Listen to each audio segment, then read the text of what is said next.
Hello. The next problem area for the Indian learners of English is stress. It's not that, what is stress? We're not talking about stress in the sense of mental stress. We're talking about stress used in language when a syllable in a particular word, a particular syllable in a particular word is said more loudly or more force than other syllables, then that syllable receives the stress in that particular word. Now, in English is a stress time language, which means that we don't stress each syllable equally. We stress certain syllables in a particular word and we don't stress the other syllables, which is different from Indian languages. In some Indian languages, we put equal stress on each syllable. In some Indian languages, we put the stress on the second syllable. But in English, the rules are very complicated. We have rules of stress related to syllables of words of two syllables, bisyllabic words, stress in polysyllabic words, and also the notion of stress shift. How does one use stress and why is stress important? Indian learners of English, Indian speakers of English tend to put the stress on the wrong syllable in a particular word. And because the stress is on the wrong syllable, people are not able to understand what they are trying to say. Native learners are not able to understand what they are trying to say. They tend to stress either the first syllable or they tend to stress the second syllable, or they put equal stress on each and every syllable. Whereas in English, in some words, only the first syllable is stressed. In some bisyllabic words, only the second syllable is stressed. And in polysyllabic words, we have more complex rules for stressing syllables. Let's begin with some commonly mispronounced, misstressed words. So, either we don't stress this syllable at all or we put the stress on the wrong syllable. And this may be misunderstood by native speakers. So, let's take some very commonly mispronounced, misstressed words by Indian learners.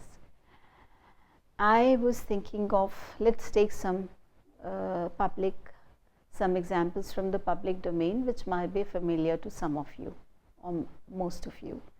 I was thinking of the advertisement for the phone for the provider Idea, the campaign for Idea. Now, what happens if you remember the older campaigns for this service provider? You had advertisements in which you had Abhishek Bachchan, the actor, who was a celebrity endorsing the cell phone, is dressed in rustic attire, most probably dressed as a village elder, village chief, and and you have his cronies and his sycophants addressing him as Sirji. In these campaigns, the first campaign that came about, it used a combination of humor and stress in the wrong syllable to do a takeoff of a rustic Indian accent, probably because the company was targeting rural users. So addressing the suave Abhishek Bachchan, who's educated abroad and who speaks perfect English, as a rustic chief who's addressing a gathering of villagers, and one of his villagers says, "What an idea, Sirji! What an idea, Sirji!" And he says, "Get an idea." Yes, get an idea. Now, in this, since the advertisement is using humor, it's okay to mispronounce the word, because the advertisement is trying to show this is how rural speakers, rustic speakers of English speak English in the villages. But what does it do? It uses stress to create this humor. So now when you compare the new campaign for the same provider, in which you have a very sophisticated looking, very suave looking Abhishek Bachchan walking through boardrooms, walking through elevators, and advising people to get an idea. Get an idea. So see the difference? Get an idea, Sarji. What an idea, Sarji, and get an idea. So you see how the whole campaign depends on how the whole campaign has changed from addressing the rustic rural user to an urban sophisticated user, a more youthful urban sophisticated user, just by the changing the stress in the word, which is commonly misstressed by rustic or non-English speaking speakers in India, and the stress is put on the first syllable. You say idea, idea. So what an idea, Sarji. Now the correct usage is the stress is put on the second syllable, idea, idea, not idea, idea. And the same film star, the celebrity Abhishek Bachchan, uses two different accents to create this rural or urban sophisticated ambience for the company. Get an idea. When he says get an idea, this is a perfect example of how Indian non-sophisticated users or rustic users of English in India tend to misstress commonly used English words. Let's take another common example. The word which most of us use, you say hotel. In Indian English, we tend to say the word H-O-T-E-L as hotel. So you say, like in the song, you say kisi hotel mein jaye, kisi disco mein jaye. Normally, the common way in which this word is pronounced in India is hotel. Hotel mein rahenge. In Hindi, you say we'll stay in a hotel. So in the South, people say hotel. I'm going hotel ko pore. I'm going to the hotel. So what is the correct stress? In North India, people say hotel. They are stressing the first syllable, hotel, hotel. In the South, they are stressing ha, hotel, mispronounced, sound is wrong, and also the stress is wrong. Whereas the stress is supposed to be on the second syllable, hotel, not hotel, but hotel. It's the second syllable which is stressed, and you don't say tell, you say tell. So hotel, hotel, idea. For my students here in IIT Kharagpur, the most commonly mispronounced word is what they all are. They tend to, when you say, what are you, who are you, what are you, what's your profession, they would say engineer. And you would have parents saying, I'm going to make my son into an engineer. Engineer, doctor, mera beta to engineer banega. Now that's one of the most commonly mispronounced, misstressed words, because the stress is on second syllable, engineer, engineer. You don't say engineer, you say engineer, all right? So this is about stress in words of two syllables. So either we put the stress on the first syllable or we put the stress in the second syllable, and in India we tend to stress the wrong syllable invariably. How do I know when to stress, how to stress the right syllable? Are there any rules? Yes, there are a number of rules, but the rules are so mind-boggling and so confusing, and there's so many exceptions to the rule that I'd strongly advise you not to go by the rules, but just do the simple thing. When you consult a word in a dictionary, normally you have the pronunciation of the word. You would also notice a vertical mark in front of certain syllables. Now that vertical mark indicates the stress of that particular word.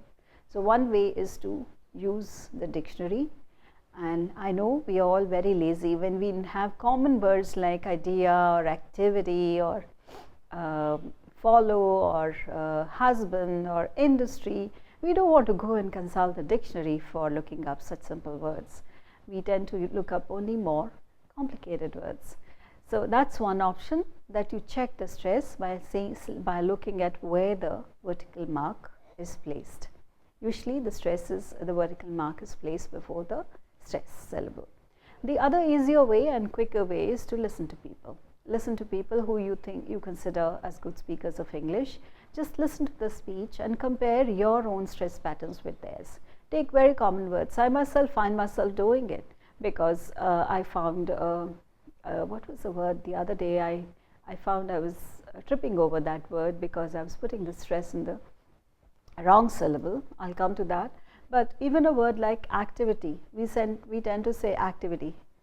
There's no activity in the class, there's no activity in the campus, but we are putting the stress in the wrong syllable because the stress is on tiv. So you say activity, activity.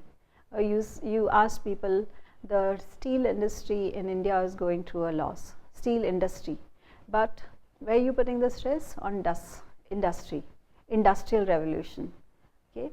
But the stress in the word is on ind, it's not on das. So you say industry, you don't say industry, you say industry, you don't say industry. Similarly, you don't say holiday, because if you're saying holiday, you're putting the stress on the first, you're putting equal stress on both syllables. You're saying tomorrow is a holiday, but you're supposed to stress the first syllable. So you say it's a holiday, holiday. When you say that, you don't stress the second syllable, it becomes holiday, not holiday.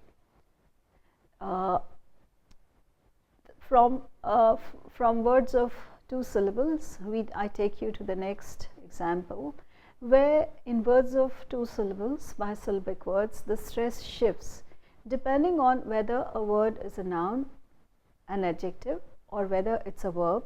The stress changes. So there are certain words which can be used both as nouns and adjectives and as verbs. Now when these words are being used as nouns and adjectives, we put the stress on the first syllable. When we use the same words as verbs, we use the stress in the second syllable. So you would say produce if you are using the word as a noun. But if you're using the word as a verb, you'd say produce. The agricultural produce of Punjab exceeds that of Haryana. The Punjabi farmers produce a lot of food. So you see, from produce we change to produce. Okay. Similarly, what subjects are you studying for your BTech when you're using it as a noun? Or when you use it as a verb, you say, I was subjected to a lot of mental abuse. So the stress shifts from the first syllable to the second syllable, which is ject. You don't say subject, you say subject. Similarly, object, he is the object of my affection. Or you say, I object to your remarks. So object becomes object. Do you see what happens to the syllable ob, when you don't put stress?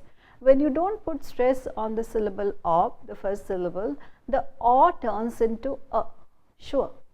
So you don't, when you put the stress on the second syllable, you don't say object, you say object. But when you put the stress on the first syllable, then you stress or and you say ob. But when you stress the second syllable and the first syllable is unstressed, then you say object. So you say insult, you say insult. I take that as an insult. I take that as an insult. You don't say insult, you say insult. I take that as an insult. You are insulting me, then you can say insult, but otherwise you say insult. There is a stress shift in polysyllabic words also. So when we turn a syllable word of two syllables into a word of more than two syllables, we have a different set of rules. What are these rules? In polysyllabic words, we have a set of rules which we can safely follow to put the stress on the right syllable. In polysyllabic words, what are polysyllabic words? Where we combine syllables to form a complex word by using a suffix. So the rule is that it's always the syllable before the suffix that will take the stress. Just follow this rule. And most of us in India don't follow this rule because we tend to put the stress in the same syllable which we would when the word is not polysyllabic. Let me illustrate this through some examples. So say a word like politics.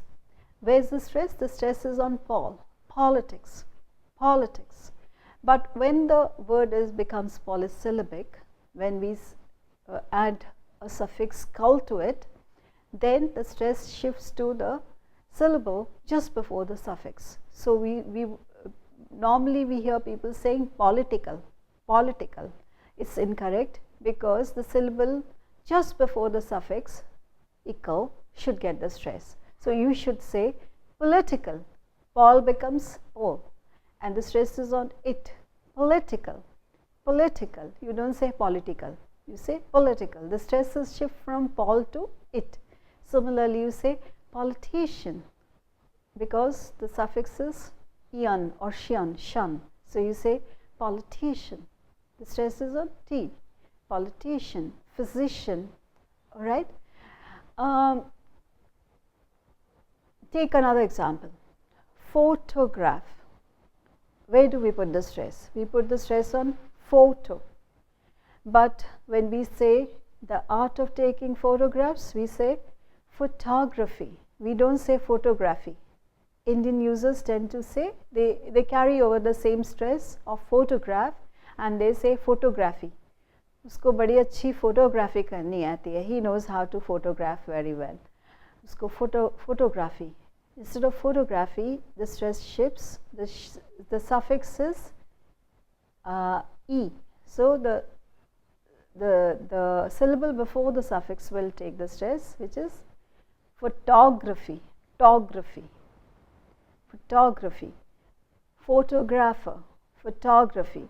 So I found myself misstressing a word which I don't use commonly when I heard a professional like cinematograph. You say cinema, cinematograph, cinema, where the stress is on cinema.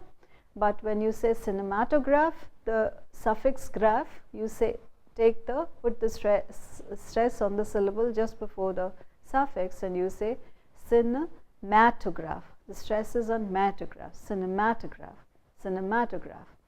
And the person who does this camera work in film is called a cinematographer. So very often we say cinematographer. We trip over that because we are not putting the stress on the syllable before the suffix. So you break up the syllables into cinematographer. Okay, so it's a question of how you break up a word into different syllables so that that word sounds right. Only if you break up the word into the right number of syllables, you'll get the stress right. So first thing you must know in order to stress words is to learn to break up a word into its constituent syllables, and then to find out which syllable is to be stressed and put the stress on the right syllable. Now in polysyllabic words, there is another complication. In polysyllabic words, in addition to primary stress, we have a second stress, which we call secondary stress. And why do we need to know the difference between primary stress and secondary stress? We need to know this difference because when we come to the next unit, which is on rhythm and intonation, particularly on intonation, we'll find that when we change our tone, our pitch changes. And the syllable on which the pitch change takes place, that has to be the primary stress. The pitch cannot change on the secondary stress. Let me now give you some examples of secondary stress. So it's noon now, and suppose I enter my classroom, I find my students wishing me, and how would they wish me? They'll say, "Good afternoon, ma'am. Good afternoon, ma'am." And that's what I've been used to hearing and even repeating when I was a school child myself, or even in my college days, until I got to tell the difference. So in the word afternoon, we tend to stress the first syllable. We say good afternoon. Good afternoon. We tend to stress af. Now in this polysyllabic word we have two stresses. One is a stress before af, which is correct, but the primed stress is before noon. So you say good afternoon, good afternoon, good afternoon. So the first stress, primary stress, is before noon, and the secondary stress is before af. So when if I want to change my tone, good afternoon, I said it with a falling tone and a very glum tone. But if I want to say it in a cheerful tone and I want to change the pitch, I say good afternoon. So the pitch change takes place on the primary stress, which is on noon. So we have a number of words like this where there are two stresses, like in opportunity. I've heard a lot of people saying, particularly in interviews for jobs, I would have people speaking very grandly about they want opportunities, they want to get lot of opportunities, or they want to get opportunities. Invariably they mispronounce the word, and the reason why they mispronounce the word is because they put the stress in the wrong syllable, on the wrong syllable, and they don't realize that there are two stresses in the word opportunity. So one is before op, the secondary stress, but the main stress is before tune. So you say opportunity, opportunity, responsibility. Normally in Indian English you say this is my responsibility, and you put the stress only on ris, this is my responsibility, but the stress is on ability, bill. So you say bill is the main stress and ris has the secondary stress. So you say responsibility, responsibility, opportunity, right? So in polysyllabic words, in addition to primary stress, we have a secondary stress. Now I'll quickly sum up with rhythm. What is rhythm? When we combine a certain number of stressed and unstressed syllable, we string them together in a sentence that produces a certain rhythm. But first of all, let's get the meaning of the word rhythm. What do we mean by the word rhythm? We tend to use the word rhythm in our everyday speech in a number of contexts. You say you like the rhythm of this song. You say that the rhythm of this dance is different from the rhythm of that dance. Or you, when you're talking about music, when you're talking about dance, and sometimes even in other contexts you tend to use the term rhythm. So did you know that the grand old philosopher Aristotle in his Poetics said, what is common to poetry, music, dance and tragedy was, according to him, rhythm.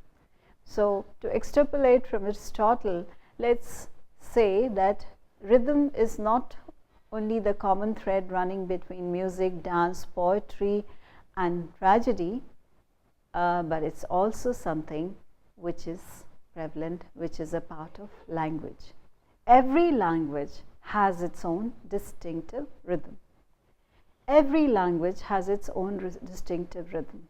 Now, when we speak a new language, why that new language sounds different from the way the native speaker speak it is because we carry over the rhythm of our own languages into our learning of the new language. And how do we carry over the rhythm of our mother tongue into the learning of new language? We tend to carry over the stress patterns of our mother tongue into the stress patterns of the new language. So in English, if we put the stress on the wrong syllable, like we do, we will not get the rhythm of English right. Why? What is rhythm? Rhythm is a certain pattern. It may be in music, it may be in dance, it may be in poetry, or it may be in language.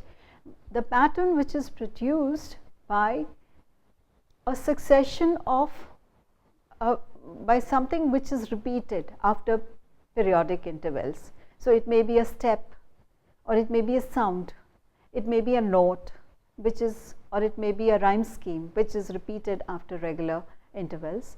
That produces the characteristic rhythm of a particular musical composition, or a dance, or a poem, or a language. Now, if we were to listen to, say, you will tune into your radio or you tune into your television and you don't know what language is being spoken, you can guess. How do you guess? Very often when you travel to another country and you switch on to the local television, you can't follow the language, but of course, because you are in that country, you know that this is the language of that country and you can guess, oh, this must be German, this must be Russian. But when you have multiple channels in a country and you are listening to those multiple channels, switching, surfing channels, and you're moving from, say, a French channel to a German channel to a Russian channel to a Turkish channel, how do you know what is one language? You don't know either of the languages. You know just because you are, for some reason or the other, you're familiar with the rhythms of that language. You've been introduced to that, the rhythms of that different languages, and you can't tell the meaning of particular words in Russian or in Turkish, but you know what is Turkish and what is Russian. All right. So that is because the rhythm of Russian would be different from the rhythm of Turkish. Now, let me narrate one amusing example to you.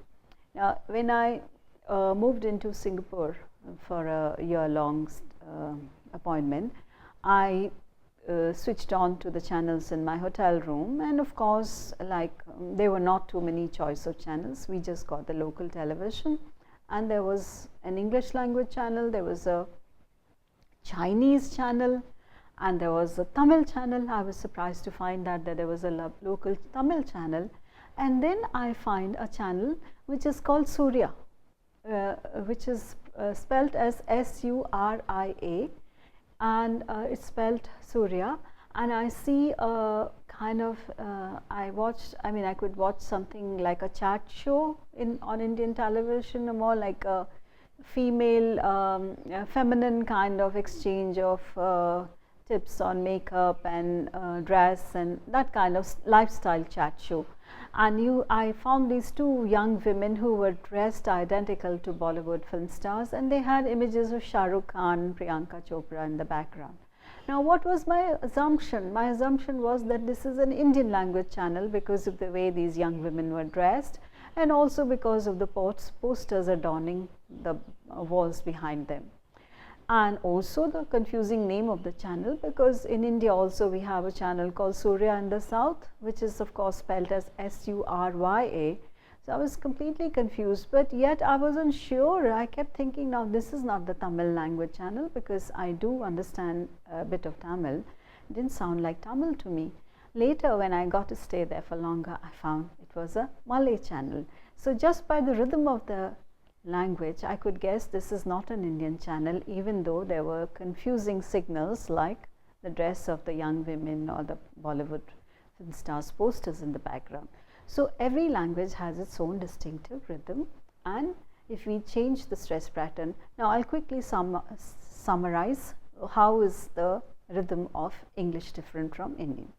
In English, in RP, stress syllables occur at regular intervals. What does that mean? It means that the time gap between two stress syllables, irrespective of the number of unstressed syllables that intervene, that come in between. So whether we have one syllable between two stressed syllables, or whether we have two syllables between two stressed syllables, or whether we have three unstressed syllables between two stressed syllables, or whether we have four syllables between two stressed syllables, the time you should take to say these unstressed syllables should be the same. What does it mean? That you will have to say the four unstressed syllables in the same time that you say the first unstressed syllable to get the rhythm right. And if you do that, you will get the distinctive downbeat rhythm of English. So if you say, I am going to the market, that's not the right way to stress. You say, I'm going to the market. I'm going to the market. So the time I take to say I'm, which is unstressed, and to the mar, into the mar, into the, which is three unstressed syllables, it should be the same. I'm going to the market. I'm going to the market. So the three unstressed syllables are said in the same time as two unstressed syllables to get the right rhythm. Now, How do we get the right rhythm? Let me close with that. How do we stress? How do we know the rules of stress to get the rhythm? All the content words, remember when I was talking about words, I introduced you to the difference between content words and functional words. Content words are words which carry meaning, and functional words are words which we need to connect different words to get a sentence. So all the content verbs should be stressed in a sentence, and the grammar words, the functional words, should not be stressed, which means nouns, adjectives, principal verbs are stressed, and pronouns, auxiliary verbs, conjunctions and prepositions are not stressed. Now, when I say nouns, adjectives and verbs are stressed and pronouns, auxiliary verbs, conjunctions and prepositions are not stressed, what do I mean? I don't mean that the entire word is stressed, because you saw in the rules of word stress, you don't stress the whole word, you only stress a particular syllable in a word. So only the stressed syllables in content words should be stressed, and the syllables in unstressed words should not be stressed, in the functional words should not be stressed at all. So only the stressed syllables. So I don't stress I'm going to the market. I don't stress the whole word going. I don't stress market fully. I just stress go and mar. So in this whole sentence, I stress only go and mar. So I'm going to the market. I'm going to the market. Let's take some more simple examples. What's your name? What's your name? What are the stressed syllables? What and name. And is becomes z, yours becomes year, unstressed. So what's your name? What's your name? You have to say that without putting any stress. What's your name? My name is Ram. My name is Ram. My name is Ram. So what do you say?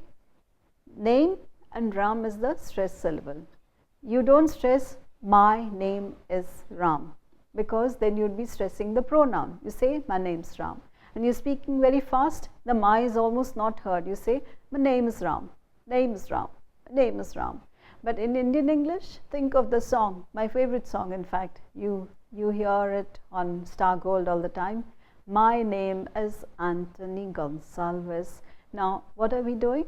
The song is very nice, very pleasant, but we're using Indian English. So we are stressing my name is Anthony Gonsalves. We are stressing each and every syllable, whereas we should stress only name, Anthony Gonsalves, right? So it's forgivable because we are not trying to speak Indian English, we are just singing a pleasant song, but normally we don't stress a pronoun. But when do you stress a pronoun? There's an exception. So suppose you want to say your name is Sita and my name is Ram, then we say my name is Ram. Then you vary the stress. Your name is Sita. Normally we don't stress yours and mine. So with this we come to the end of rhythm, and I'll give you some activities in which you will be able to work out the stress pattern of particular sentences using nonsense syllables. Thank you. So one more time. To be or not to be, that is the question. And I want to tell you one last thing that Shakespeare wrote that I think tells us about iambic pentameter. Did-dum, did-dum, did-dum, did-dum, did-dum. Because you can also have the opposite rhythm. You can do stress, unstress, stress, unstress, stress, unstress.